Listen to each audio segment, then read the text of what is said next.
When seen through the lens of North Korean propaganda, he looks like the happy winner of a Best Job in the World contest.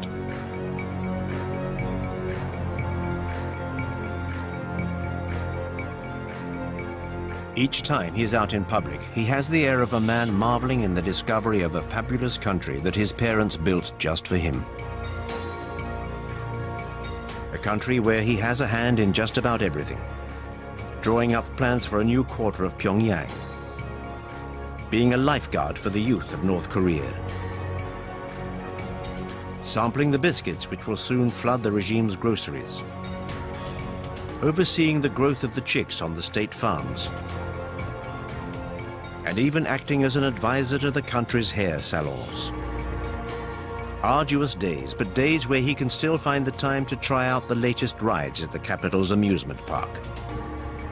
These absurd, amusing, but also terrifying images are the only ones we have to help us understand this young man, who is at the controls of a nuclear power.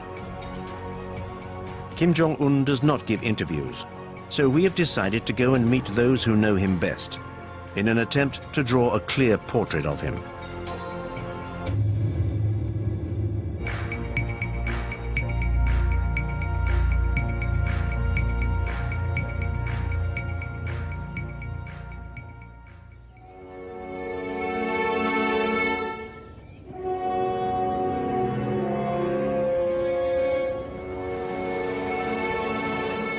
Our journey begins in the heart of the Swiss Alps, in Bern, the capital of the Swiss Confederation.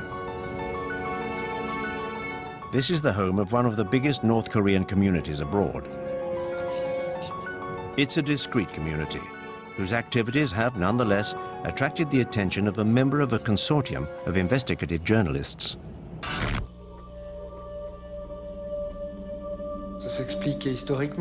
There is a historical explanation. Switzerland is a neutral country, a member of the United Nations in Geneva and other international bodies. And North Koreans have always had access to Switzerland, with its peaceful side and its respect for privacy. Many famous people have sent their children to be educated here in Switzerland. These are probably the reasons that compelled Kim Jong-il to send his children to Switzerland.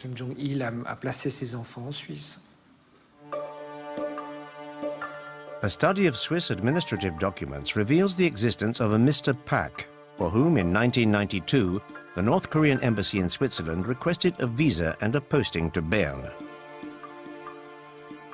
The visa request bore the names of 3 children, Chol, Hun and Mi Young.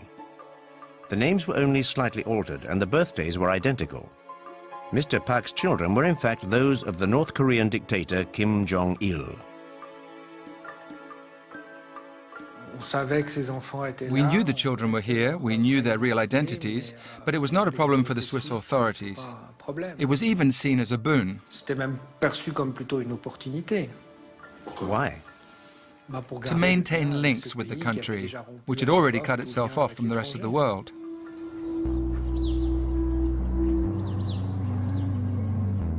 The unusual family spent a year living at the embassy in a residential suburb of Bern. Chol, the eldest, enrolled at a nearby international school for the children of diplomats and businessmen.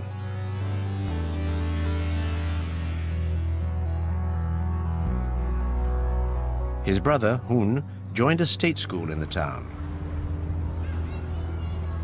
He spoke German with his classmates. After a few difficult months, he was said to be a rowdy loner, but he finally made a handful of Swiss friends and settled into school life.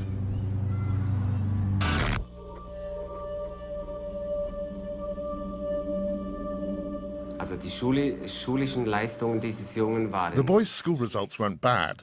They were sometimes mediocre, sometimes all right. And he was very much into sports.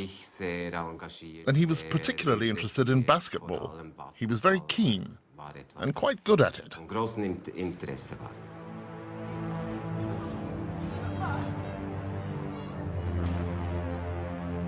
Around this time, the Pak family moved into an ordinary apartment near the school. Visitors were not welcome. But there were photos of the property on the estate agent's website. showing a standard middle-class family home. Living here meant the children could enjoy a free and easy life with their friends. They sometimes had lessons in Swiss democracy at school. They even got to visit the Swiss Parliament. And then, yes, he made friends. Some of them even told us that they were invited to his home to play Game Boy, etc. We also know that Kim Jong-un used to play basketball with his neighborhood friends, not necessarily of his own class, pretty much every evening. And that he was a perfectly pleasant kid, like all kids of his age.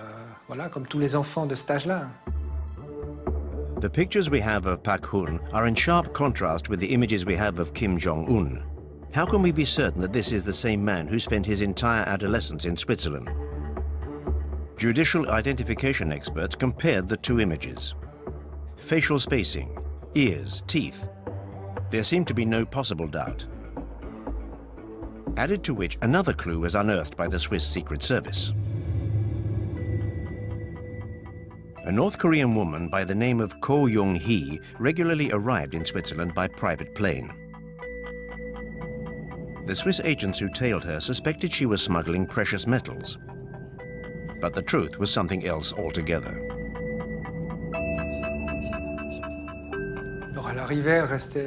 So she would arrive and usually stay 2, 3 or 4 months, and she would stay at the house too. But she would also go off on regular shopping trips in the great capitals of Europe. Or there would be big family get-togethers. I was told about a family reunion which took place in a hotel at Interlaken, for instance, where the family rented out a whole wing of the hotel and met up there.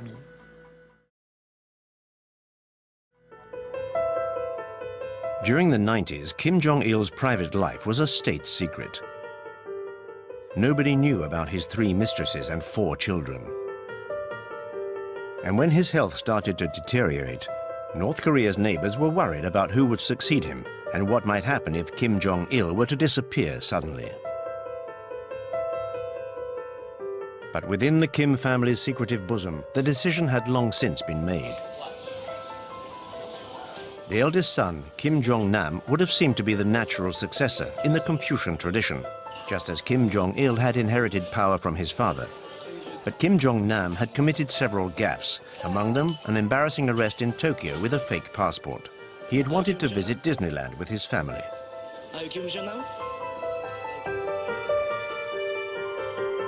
The second son, Kim Jong-chol, educated in Switzerland, was considered too soft, even too feminine by his father. Kim Jong-un may well have been the youngest son, but he was also the son of Kim Jong-il's greatest love, Ko Young-hee. The former dancer would play a significant role in the corridors of power.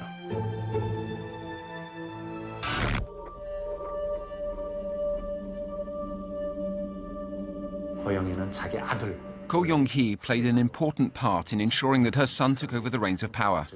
Kim Jong-nam, the eldest son, already had an important role in the country's hierarchy, with an elevated position at the General Bureau of Data Processing, where he specialized in communication networks. But since Kim Jong-un took control, Kim Jong-nam has found himself in an awkward position. He can no longer return to North Korea.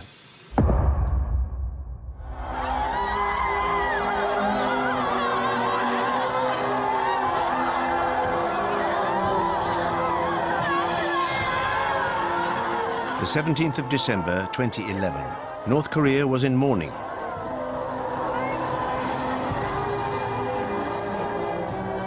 Kim Jong-il, the shining sun of the 21st century, had died just a few days before. It was time for the propaganda machine to set up the funeral scene. The funeral would also be the confirmation of the youngest son's accession, which had been confirmed to North Korea and the rest of the world a year earlier.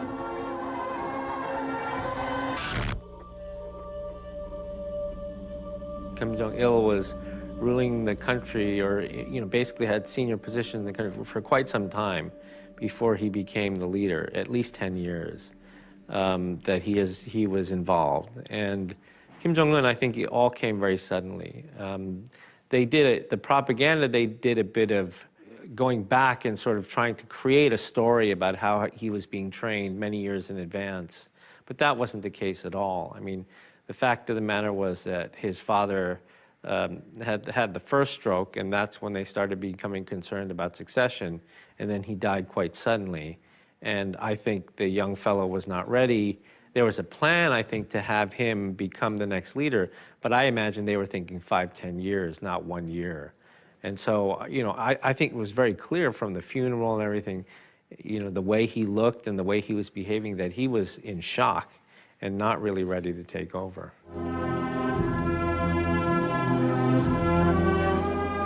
Kim Jong-un's problems had already begun.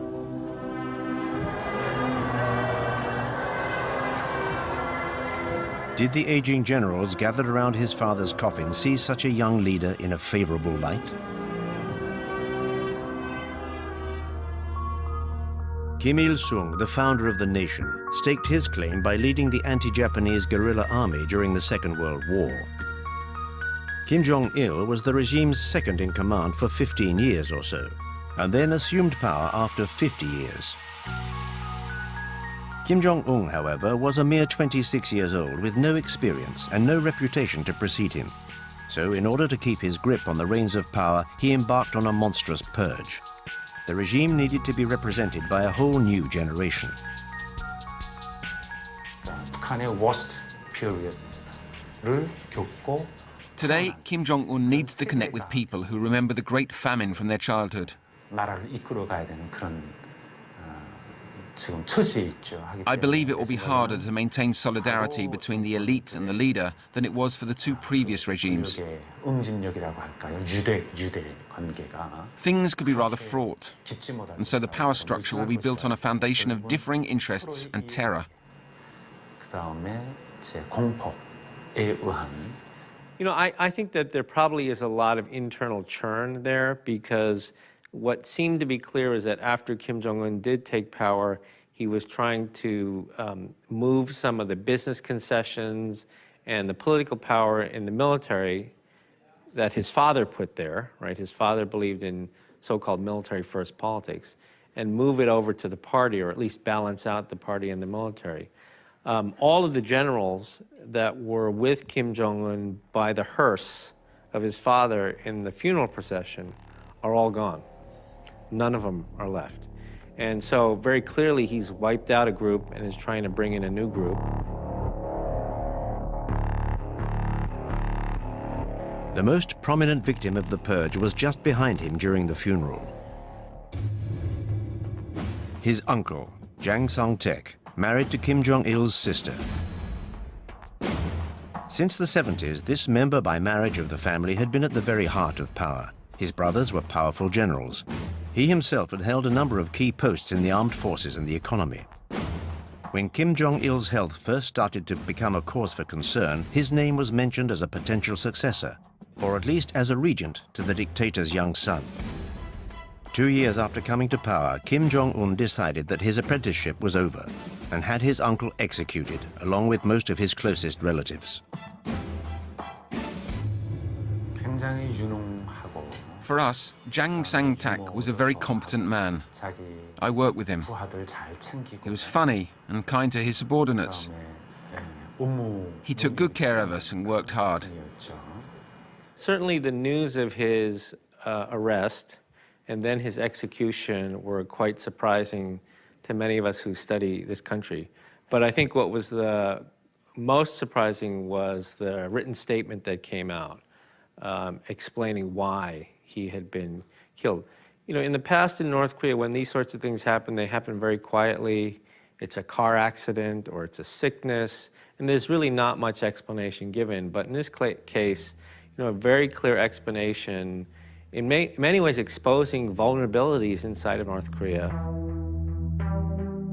The charge sheet accused Jang Sang-taek of wanting to overthrow the regime. This was a tacit admission of a struggle at the heart of the power structure.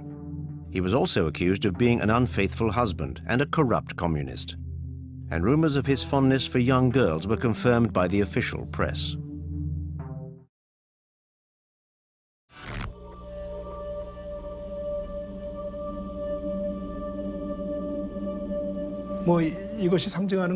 Jang Sang-taek's public execution was very damaging for the regime. North Korea is a deeply Confucianist country where respect for one's elders, especially relatives, is ingrained. Murdering his own uncle was more likely to harm the people's loyalty to Kim Jong-un than consolidate his power. I think that the members of the elite who lose respect for their leader could also turn away from him.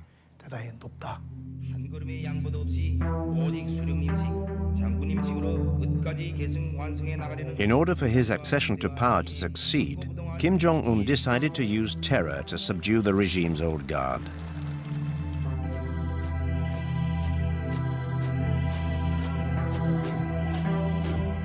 He then concentrated all the key posts and surrounded himself with those loyal to him.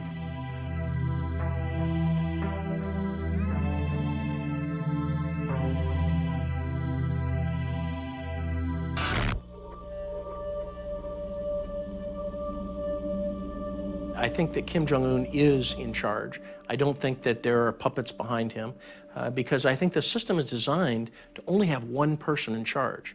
And so, and everybody must demonstrate their personal loyalty to him in order to survive.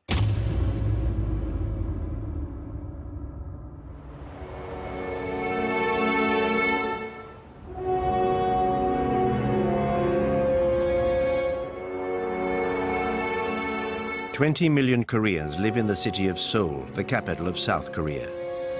20 million people more obsessed with their own success than with Kim Jong-un. However, closer scrutiny reveals that the whole city is ready for war. The military's control over the city makes it an impregnable citadel. A vast underground network was conceived as a shelter from any attack by the North. But people no longer notice the gas masks and the emergency rations provided in ever-dwindling numbers in the underground stations. I'm not worried about war. I've done my national service. Their nuclear capacity, on the other hand, that does worry me greatly.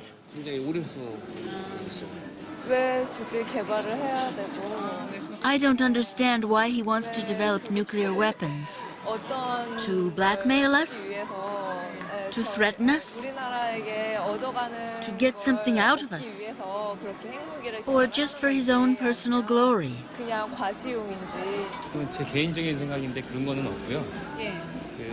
I'm not really afraid of war. Their nuclear threat seems to be their only survival mechanism.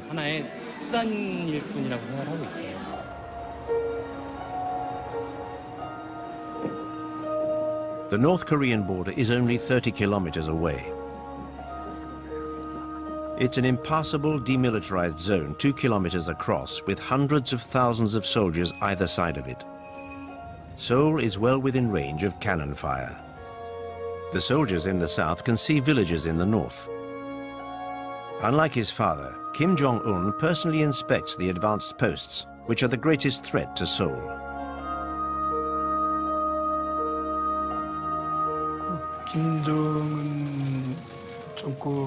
The main difference that was felt in the early days of the Kim Jong-un era was that he seemed much more belligerent and hostile than Kim Jong-il. This was particularly noticeable in his military policy. It was very public. He didn't try to hide it. He stressed the importance of operations designed for a potential confrontation with South Korea. He increasingly put his armed forces on a war footing. This approach was illustrated by the training and exercises that the North Koreans were subjected to.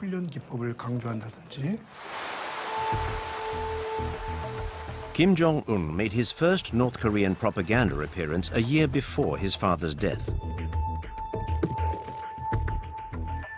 He was made a 4-star general, signifying his arrival at the heart of power. In North Korea, power means first and foremost the army. I believe that he attended, for a period of time, perhaps maybe 6 months, one of the military academies. They have given him some titles, and of course, he, you know, the way that they're creating the myth is that he planned the Chonun sinking and the shelling of YP-do. So I don't believe he has any credible military experience, but I think that they are trying to create that myth.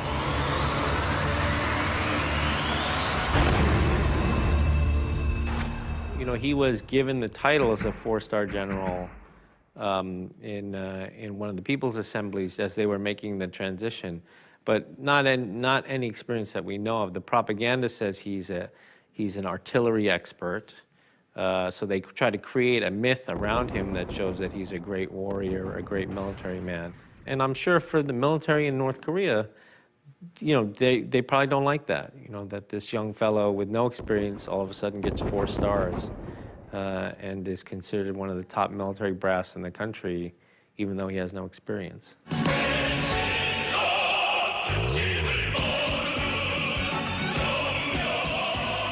The North Korean army consists of over 1 million men and 6 million reservists. Morale-boosting inspections of all units is a daily obligation for the great leader.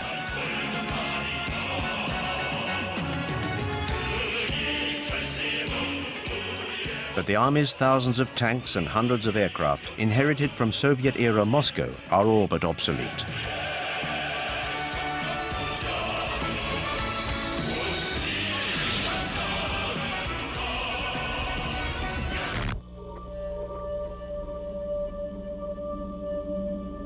Pyongyang, and so 90 miles, 20 miles to the border with the DMZ, you don't need such conventional, sophisticated weaponry. You need the manpower, the multiple rocket launchers. I mean, within 90 minutes, it could be a disaster. So, and then there's also the asymmetrical side. I mean, we're looking at the military in the conventional sense, with conventional weapons, and then we're saying, oh, the priority's been the missile and the nuclear program, absolutely. But there's also asymmetrical warfare, looking at other capabilities, like cyber capabilities and what have you. And elements of weapons of mass destruction. It's not only nuclear, but you've got biological programs, you've got chemical programs. So I think this is a government that has invested heavily in their military, but it doesn't always come across in their conventional military capabilities. It's a myriad of capabilities. And some of them are very potent.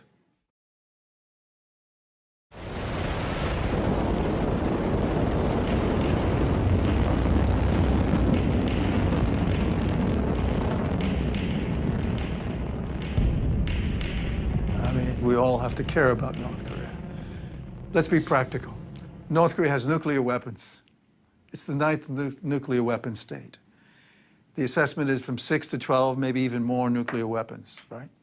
And they're developing their programs. They have a uranium enrichment program to build nuclear weapons. They have missile systems. They have the Scud, they have the Nodongs, they have the Taepodong. They're building the KN-08, which is an intercontinental ballistic missile, which is a mobile missile, solid fuel, so it's great capabilities. So North Korea is persisting with their nuclear program, their missile program, and the prospects of proliferating some of that, selling some of that material.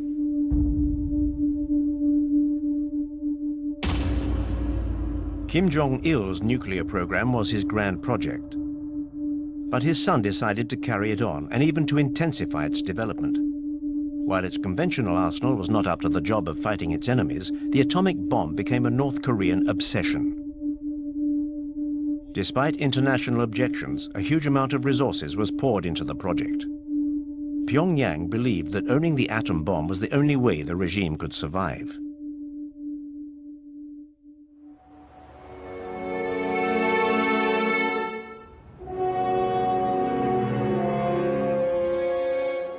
It is the only deterrent to its great enemy, the USA, with whom it was at war during the 1950s. Washington perfectly well understands the relationship between the superpower and the small Asian country. The memorial to the Korean War is just a few blocks away from the White House. Since the 1953 ceasefire, the American government has kept a close eye on the Korean crisis. 30,000 soldiers are still stationed on the south side of the demilitarized zone. Crises and crisis management scenarios are constantly being re-evaluated. This show of strength is seen by Pyongyang as a direct threat to its survival.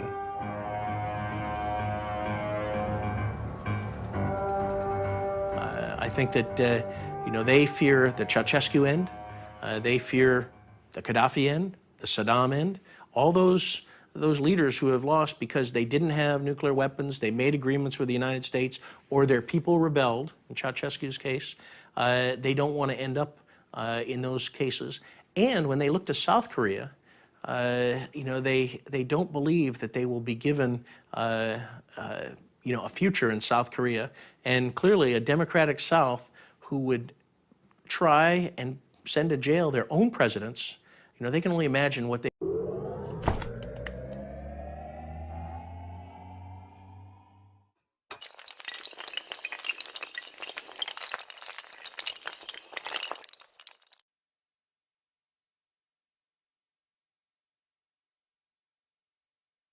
would do to North Korean, you know, to the regime, given the atrocities and crimes against humanity that they've committed.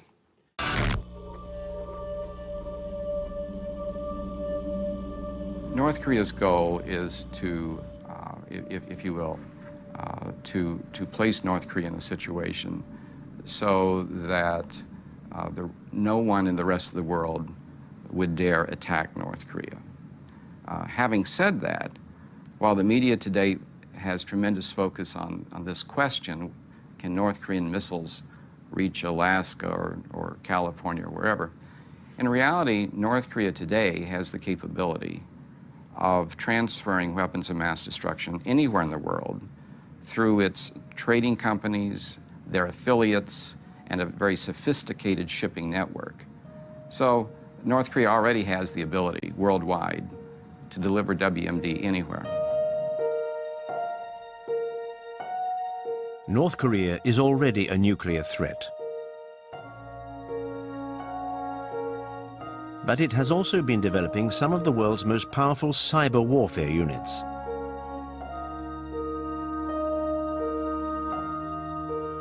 For example, they attacked the South Korean financial system, as well as Sony's film studios in the US, in the wake of a comedy movie which openly mocked Kim Jong-un.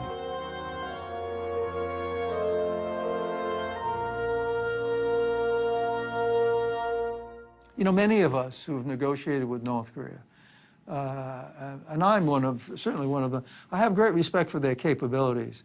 But those who have not spent much time in North Korea or dealing with the North Koreans, they say, you look, this is a country that can't feed its people. If you have malnourishment going on and so forth, and you have this economic development, which is minimal, if anything. I mean, the public distribution system doesn't work.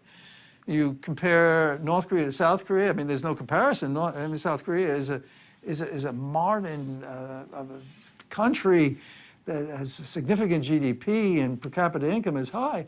And North Korea, since the 60s, has just gone down and down, having been at a high level at one point and going down and down. So they've not done that in that way. But they have.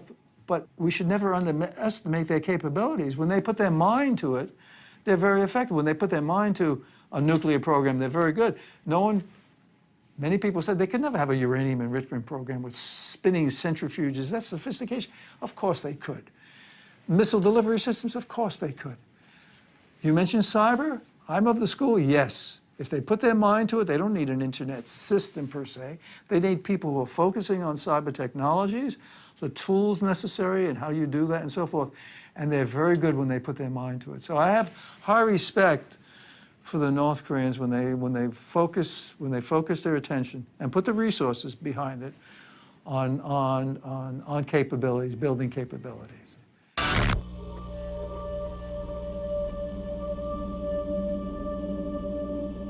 One thing every North Korean leader has understood, and he does as well, I think, if they lower their guard, in their perspective, if they lower their guard, they will be treated by the major powers as the used furniture of history. They'll simply be discarded, walked over, ignored. Otherwise, why pay any attention to them? So they have to make sure that people care about them, that people don't see just a dark spot on the map, which is the favorite thing when we show, but understand that this is a real,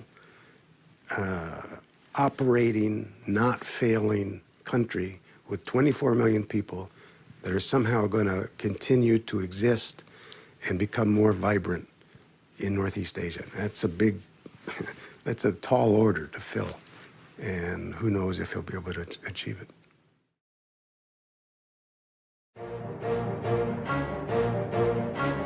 In order to maintain his grip on power, Kim Jong-un decided to fight a war on two fronts. One of these was the preeminence of the army and the apparatus of repression. The young leader spoke openly about the country's poverty. He claimed he would not be able to sleep until his people had an adequate standard of living. From his youngest days, Kim Jong-un spent a long time with his father's Japanese chef, who became his close companion.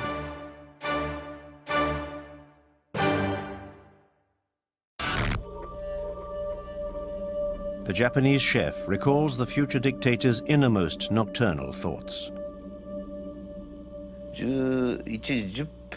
I remember one night, we started talking at about 11:10 p.m.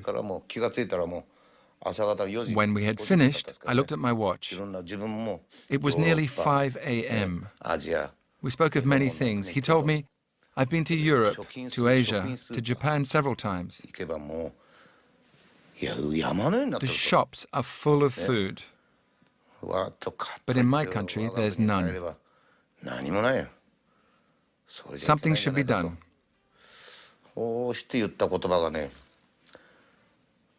Then he said, I think we should follow the example of China's policy. When I heard that, I realized that he was determined to go down the route of economic liberalization and reform.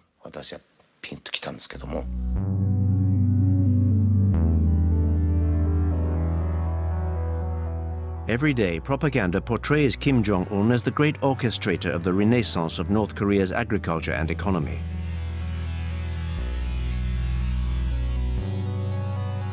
Early results were modest, but the country seemed to have consigned to history the famines which decimated the population during the 90s.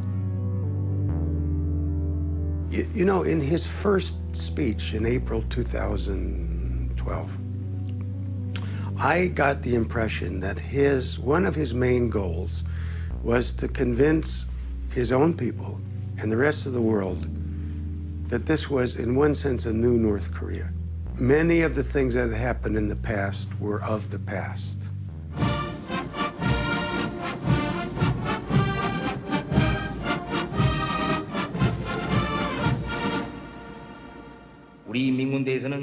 Our People's Army must be the embodiment of our great general's slogan, help the people.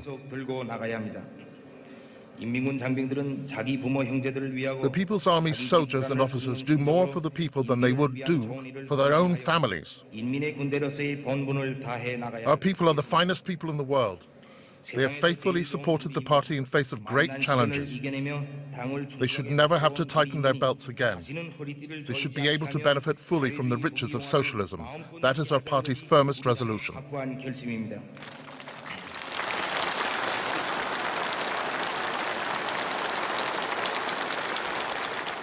His focus is on the future. Now, he's going to be able to build the North Korea he's hoping for. And it looks to be something obviously more prosperous, able to stand up better against South Korea, even though they'll never catch up to South Korea, and to have a military strong enough so that they have to be taken seriously.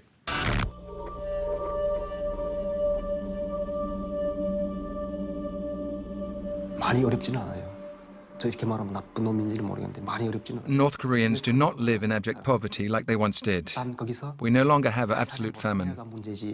We now live relatively well. There's just a gap between rich and poor. But there is no longer extreme penury. You may see awful images of starving North Koreans, but that was 10 to 15 years ago. It isn't the case nowadays. North Korea is churning internally as we speak. There are amazing changes occurring within that country. Kim Jong-un is allowing an unprecedented number of people to leave the country, to learn about the basics of business, to learn about international economics, to learn about how to transition from a controlled economy to a market economy. Now, this is remarkable that he is allowing this sort of situation to occur. North Koreans are now able to go to Singapore to learn about the basics of business. North Koreans go to Hong Kong, they go to Vietnam, As we speak, there are North Koreans in Canada learning about international economics. And at the same time, North Korea is actually allowing a certain number of people, including some from Singapore, to go into North Korea and to discuss the basics of business. So this is a different day, a different world, and it is impossible at this point in time to ascertain what this will mean and what the consequences will be. From what we know anecdotally from people who have been in the, not just in Pyongyang, but in the countryside, there are resources being devoted to development. Housing, infrastructure, some extent food, maybe in the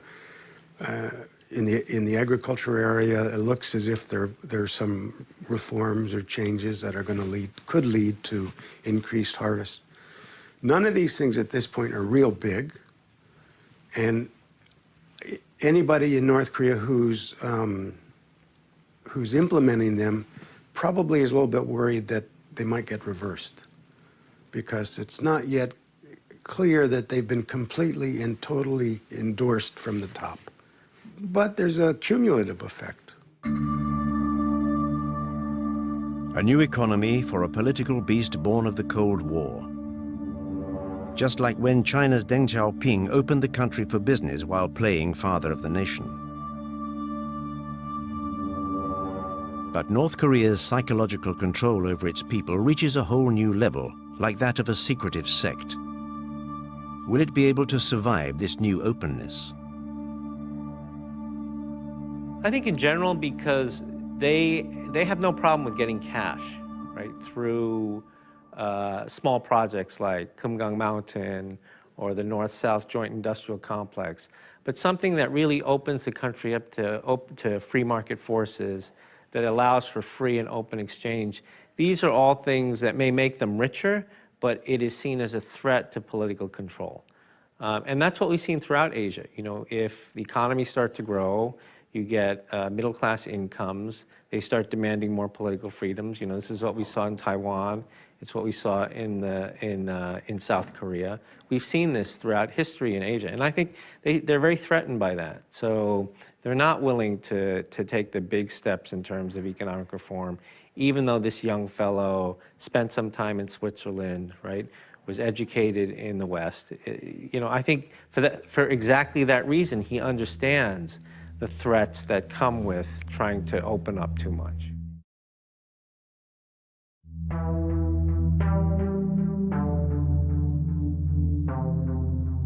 For Kim Jong-un, it's a matter of survival.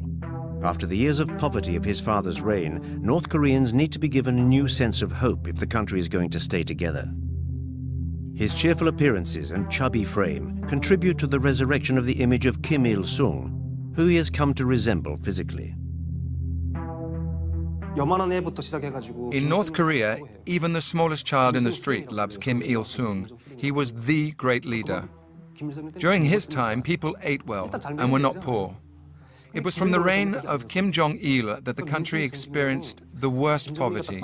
So Kim Jong-un is trying to show that he is not like his father, but like his grandfather, whom everybody loves.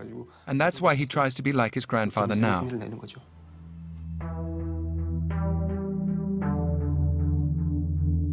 Grandfather Kim Il-sung, the revered founder of North Korea, is still the official eternal president of the country.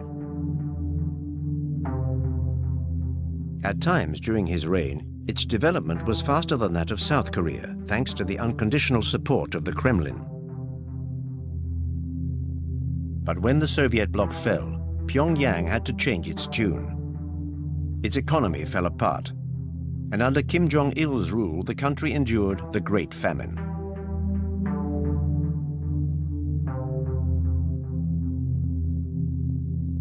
By adopting his grandfather's style, Kim Jong-un seeks to recreate the mythical glory years. He wants to make a link between this supposed glorious past and the new generation, brought up during the dark days and now being sent all over the world to learn about economic reforms. A new generation which sees a leader in its own image, who enjoys basketball and theme parks and is happy to mingle with the general population in front of the lenses of the propaganda machine. Whereas Kim Jong-il clearly found it difficult to even shake North Koreans by the hand. It seems to me it's a combination of a very deliberate effort to have him be different from his father, to be more open, at least to appear more open to the people, to mix with them more freely. There's one wonderful episode, at least to me, a couple of them actually. One of them is when he went to one of the newly built apartment houses. And in the process of welcoming this couple, he sits on the floor with them and has his wife sitting beside him like everybody's Korean mother. You just can't imagine Kim Jong-il ever doing anything like that. You might imagine Kim Il-sung doing it. It's possible. The other thing was when Kim Jong-un was on-site guidance for a army unit, a female army unit. And when he was leaving, he didn't just take a picture with the entire unit. He stood there and the young women came up one at a time, like he was a rock star. They grabbed his arm and had their pictures taken. I was so astounded. I could not imagine that ever happening before.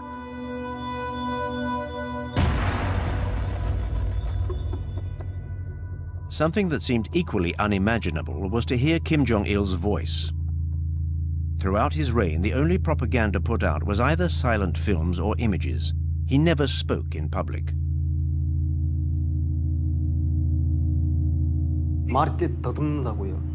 Kim Jong-il couldn't speak. He had a stutter. So he couldn't speak in public. I only ever heard his voice through a door when he was having a meeting with his chiefs of staff. He stammered. He struggled with language. Kim Jong-un, on the other hand, he can talk. Moreover, he talks like his grandfather. He even imitates his voice.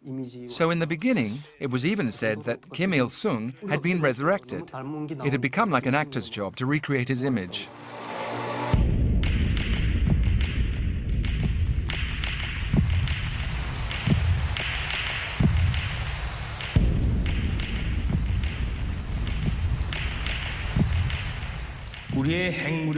Our nuclear capacity is our guarantee of protecting our national sovereignty.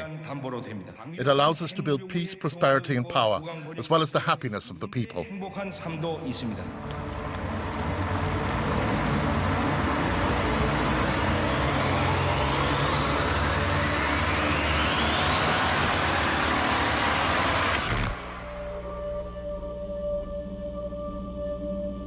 세대가 좀 달라 보입니다. 김정일과 There is a generational difference, for one thing. 아무래도 외국 유학을 했고 In my eyes, Kim Jong-un and Kim Jong-il have different styles. Kim Jong-un studied abroad, so would have a closer understanding of international criteria. Therefore, he seems more normal than Kim Jong-il, who had too many wives and wanted to keep his family, especially his sons, hidden. Kim Jong-un will not be like his father. So I think he's trying to demonstrate that he has a relatively normal presidential style.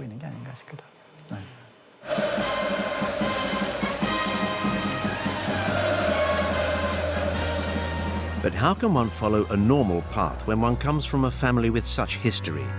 Kim Jong-un seems to have chosen to allow a degree of transparency where his family is concerned. Since the beginning of his reign, he has shown off his wife. She accompanies him on his many excursions. Immaculately turned out, she occasionally treats herself to luxury toiletry items. North Korea has for the first time its own First Lady. Always smiling, she is a symbol of modernity and diversity. Kim Jong-il, for his part, had a great many secret mistresses, most of them selected from among the ranks of the regime's official artistic community. This troupe was conceived essentially as a harem for the dear leaders. Kim Jong-un's mother, like his wife, issued from these ranks. It was at the end of his adolescence that Kim Jong-un could begin to make his choice.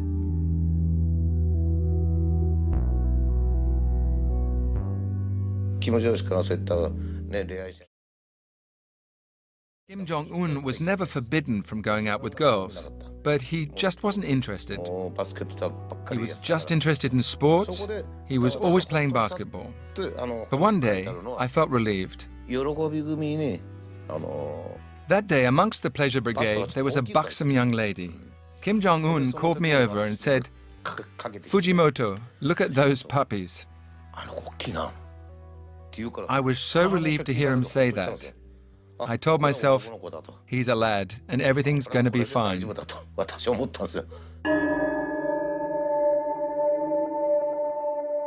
There is one other woman to whom the regime is giving an increasingly significant profile.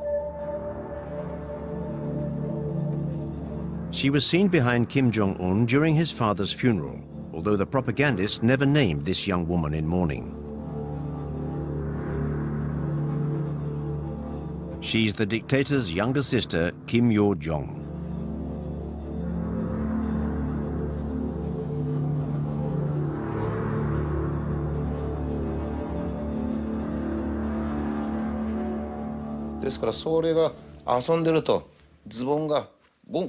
When she was playing, and her trousers or her nappies would start to fall down, it was always Kim Jong-un who noticed. "Watch out," he would say, and he would pull them up. He was so fond of her, and he's still fond of her today.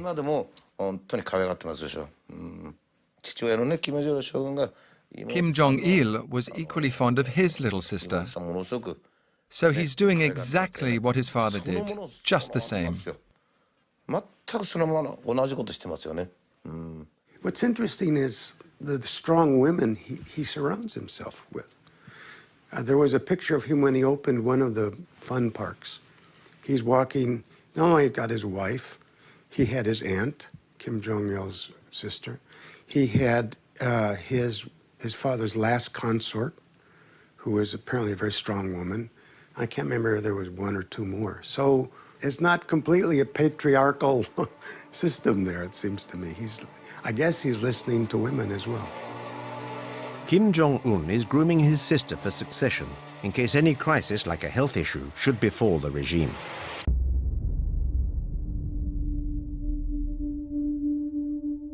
In late 2014, the dictator disappeared for a few months because of a surgical procedure on his ankle. Even then, his transparency in the official media was astonishing, portraying a limping convalescent.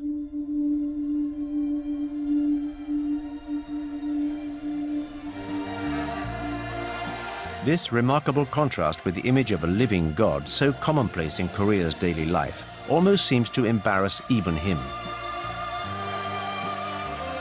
Just like when the soldiers he is visiting seem to be completely irrationally magnetized by his presence.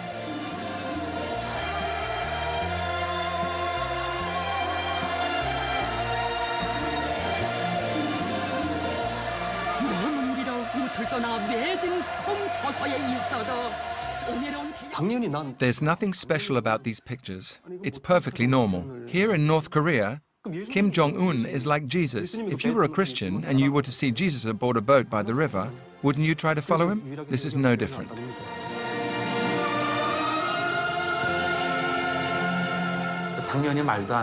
Clearly, it's all very far-fetched. The great leader who can make grenades from pine cones, the great leader who can move at supernatural speed. Even the weather is linked to his greatness. Every song sings his praises. You can't take it all too seriously. But brainwashing is very dangerous. When people are constantly exposed to songs, videos, and moving or even grandiose stories, they start to believe them. It's what's called mass psychology.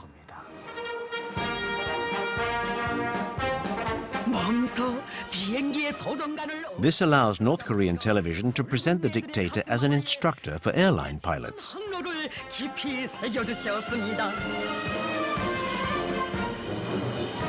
This scenario may appear ridiculous to an expert, but it's part and parcel of the regime's tenor.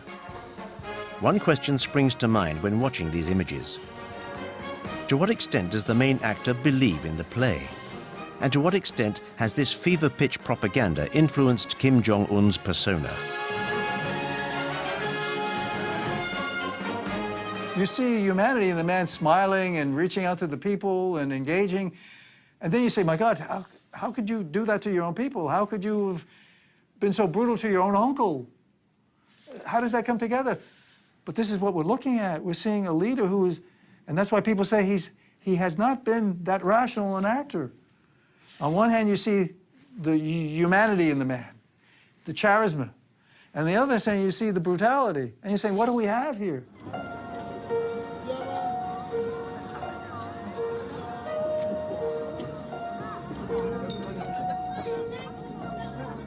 At the frontier between the two Koreas, the sentry posts have become tourist destinations. South Koreans come here for a family outing on Sundays to take a look at these vestiges of the separation between the two countries.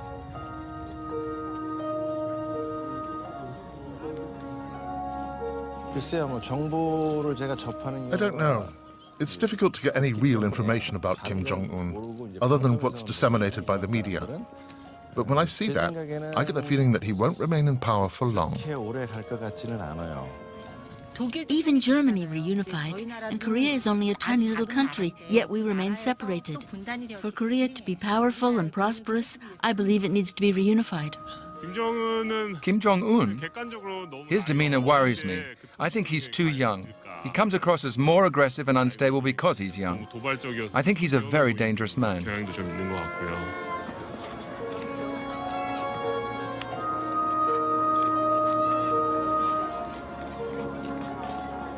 I would say stake my 34 years in the military on, the South Korean military would defeat North Korea. But it will be bloody, it will be tragic. South Korea will suffer tremendous destruction, and as I started out saying, the entire world will be impacted, at least economically, if there is a war.